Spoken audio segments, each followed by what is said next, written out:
I couldn't get this doorknob off no matter what I tried. Until I found this hidden button right here. I wish I knew this sooner. I was literally fighting this thing. Alright guys, as you can see right here on the side of the knob is where you will want to go to do your trick. There's a little hole there with a mechanism that you can just press in with a small screwdriver like the ones for smaller tasks, or an awl like the one I'm using here. Once you press it in, it should release the doorknob, or you will be able to completely take it off to freely screw in or out to install or uninstall the doorknob.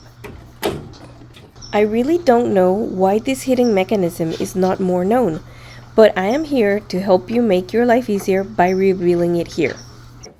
When the doorknob is stretched like you see here, the screwdriver is free to screw or unscrew, otherwise the doorknob prohibits access to a good angle to work with.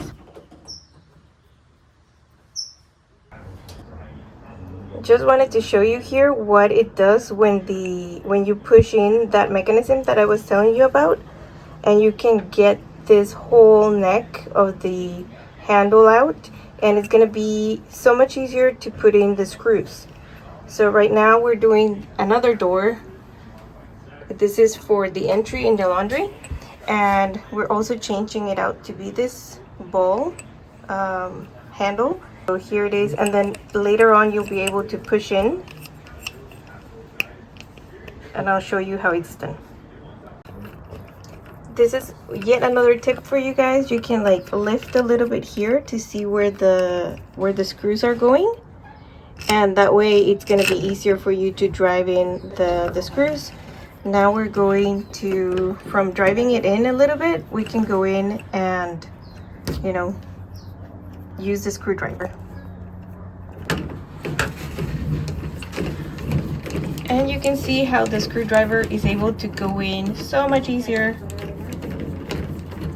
¿Está más fácil meterlo así?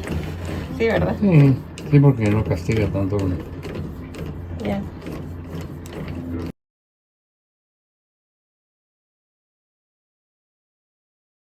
And I'm holding it from both sides so that it's easier for the screw to catch on and be secured.